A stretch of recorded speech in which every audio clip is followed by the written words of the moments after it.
I am going to tell you. आज मी तुम्हाला सांगणार आहे विविध tricks to speak fluent English and how to speak long long paragraphs in English. सर्वात पहिल्यांदा आपण थोडंसं बेसिक जाणून घेऊया. इंग्लिशचा लॉंग फॉर्म काय आहे. E for easy, N for natural, G for global. Yes, E for easy, N for natural, G for global, L for language, L for language, ENGL. I for in, S for social, and H for human life. Means easy, natural, global, language, in, social, and human life. You know that. तुम्हाला जर माहिती करून घ्यायचं असेल, basic काही गोष्टी माहिती असणं फार गरजेचे आहे. तसं इंग्लिशमधील आद्य कवी आहेत जॉफ्री चॉसर. जॉफ्री चॉसर यांनी सर्वात पहिल्यांदा द कंटरबरी टेल्स हा ग्रंथ लिहिला आणि इंग्लिशमध्ये जबरदस्त नंतर क्रांती घडून आली. त्यानंतर अनेक जे रायटर्स होऊन गेले त्यांनी इंग्लिशला एक जबरदस्त उंची दिली.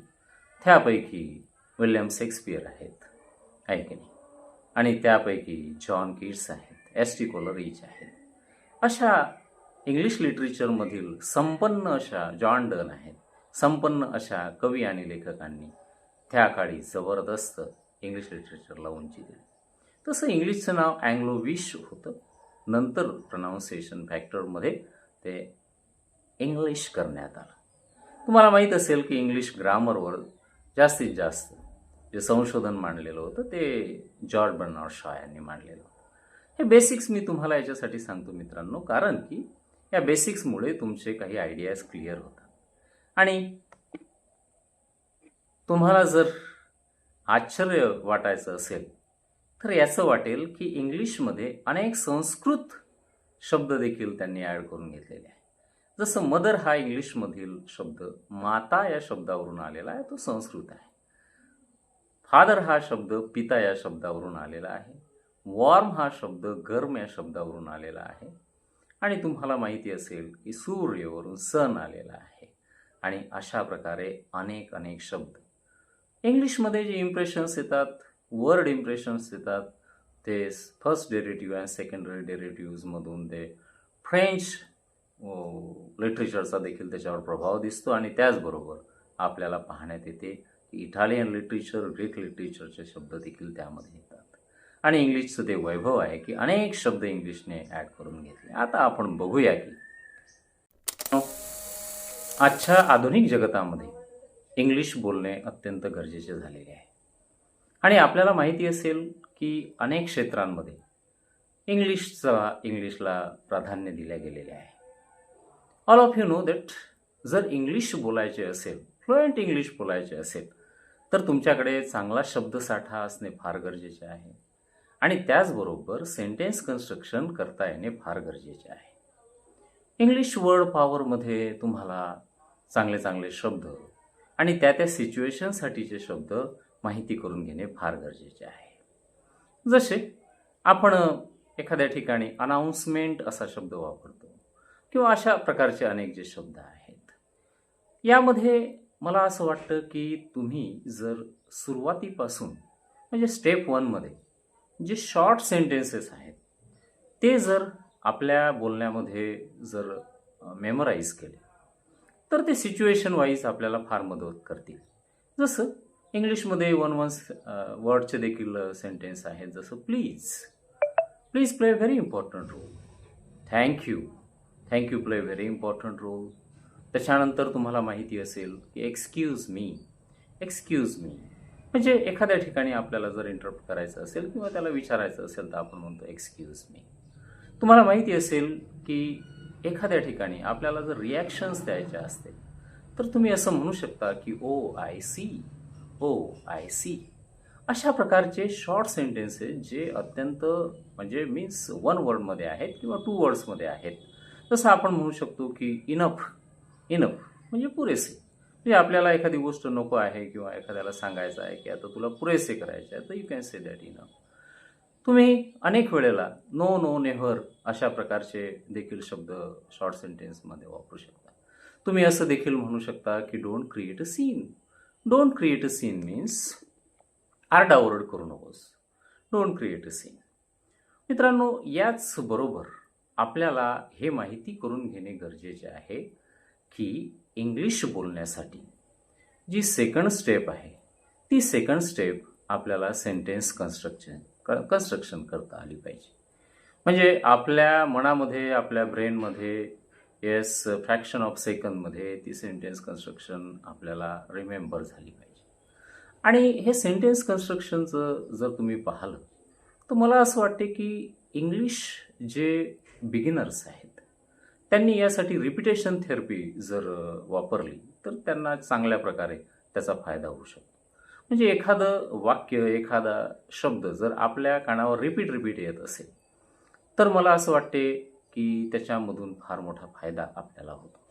तसं रिपीटमध्ये आपण पाहतो की आपण लहानपणापासून काही इंग्लिश शब्द ऐकत आलेलो आहे आणि ते शब्द आपण जसेच्या तसे बोलतो देखील. जसं आपण AC म्हणतो किंवा कूलर म्हणतो किंवा बाईक असं म्हणतो, फॅन म्हणतो, पेन असा शब्द आहे किंवा अशा अनेक प्रकारचे जे लॉंग वर्ड्स देखील आहे. इंजिनियर हा शब्द आहे, ट्रॅक्टर हा शब्द आहे किंवा विविध क्षेत्रातले जे अनेक शब्द आहेत ते इंग्लिशमध्ये जसेच्या तसे आपण बोलतो. याला महत्त्वाचं असं आहे की याला रिपिटेशन थेरपीमुळे खरं सगळ्या जनमानसांमध्ये ते रूढ झालेलं आहे आणि त्यांना तसं आठवण्याची गरजही पडत नाही. तर ते इझिली ते मिक्सअप झालेलं आहे. मला असं वाटते की सेंटेन्स कन्स्ट्रक्शन ज्या आहेत विविध आहेत. जसे आपण असं म्हणू शकतो की as far as my knowledge is concern it's a sunny day. आता माझ्या मतानुसार आजचा दिवस सनी डे आहे. किंवा इंटरव्ह्यूमध्ये सांगत असताना देखील तुम्ही एखाद्या प्रश्नाचं उत्तर असं सांगू शकता की तुम्हाला जर विचारलं गेलं की what is your opinion about Indian economy, तर तुम्ही असं म्हणू शकता की as per as my knowledge is concern Indian economy is a strong economy. Yes, असं आपण म्हणू शकतो. म्हणजे आपल्याला विविध प्रकारे सेंटेन्स कन्स्ट्रक्शन करता येतं. शॉर्ट सेंटेन्सला जर आपण जोडलं तर एक लॉंग सेंटेन्स आपण देखील बोलू शकतो. मला असं वाटते की वर्णन करण्यासाठी आपल्याला काही कन्स्ट्रक्शन्स माहिती असणे गरजेचे आहे. जसं इंग्लिशमध्ये बोलण्यासाठी जसं my father is one of the best father, my mother is one of the best mother. आता अनेक वेळेला असं होतं की एखाद्या गोष्टीचं वर्णन करा असं सांगितलं जातं. तुमच्या कॉलेजबद्दल सांगा तर सांगितलं जातं की माय कॉलेज इज बेस्ट किंवा माय कॉलेज इज गुड. पण तुम्ही त्याला असंही म्हणू शकता की my college is one of the best college, असं तुम्ही म्हणू शकता. किंवा वर्णन करण्यासाठी तुमच्या वडिलाबद्दल सांगा तर तुम्ही तेथे माय फादर इज गुड असं सिंपल वर्णन करू शकता. परंतु त्याचबरोबर जर डिग्रीचा जर तुम्ही उपयोग केला वन ऑफ द आणि त्याच्यामध्ये जर my father is one of the best father असं जर बोलले तर तुम्हाला अनेक वेळेला त्याचा चांगल्या प्रकारे फायदा होऊ शकतो. विद्यार्थी मित्रांनो, तुम्हाला माहिती असेल की अनेक वेळेला आता हे मी डिग्रीचं सांगितलं, म्हणजे आता तुमच्या देशाबद्दल जर तुम्हाला कोणी विचारलं तर my country or that my nation is one of the best nation असं आपण सांगू शकतो. किंवा समजा तुम्हाला जर एखाद्या तुमच्या राज्याबद्दल विचारलं किंवा तुमच्या जिल्ह्याबद्दल विचारलं, तुम्ही म्हणू शकता की my district is one of the best district असं तुम्ही म्हणू शकता. My teacher is one of the best teacher असं तुम्ही म्हणू शकता. म्हणजे आपण तेथे अत्यंत सोप्या पद्धतीनं देखील अनेक इंग्लिशमध्ये सोप्या कन्स्ट्रक्शन आहेत, त्या सोप्या पद्धतीने देखील आपण इंग्लिश बोलू शकतो. आणि इंग्लिशमध्ये नेक्स्ट महत्त्वाचं आहे प्रनाऊन्सिएशन. आता ते प्रनाऊन्सिएशन जे आहेत ते प्रनाऊन्सिएशन कशा प्रकारे आपण काढू शकतो, तर ब्रिटिश प्रनाऊन्सिएशन वेगळे आहेत आणि अमेरिकन प्रनाऊन्सिएशन वेगळे आहेत. आता आपल्याला माहिती असेल की ब्रिटिश प्रनाऊन्सिएशन जे आहे जसं आपण फ्रान्स ब्रिटिशमध्ये म्हणतो, परंतु अमेरिकन फ्रान्स असं म्हणतात. फ्रान्स. ब्रिटिश डान्स असं म्हणतात तर अमेरिकन डॅन्स असं म्हणतात. म्हणजे ब्रिटनमध्ये एचा उच्चार अ असा काढला जातो तर अमेरिकेमध्ये एचा उच्चार ॲ असा काढला जातो. आता हे जे प्रनाऊन्सिएशन आहे हे त्या रिजन वाईज आपण प्रनाऊन्सिएशन बघतो.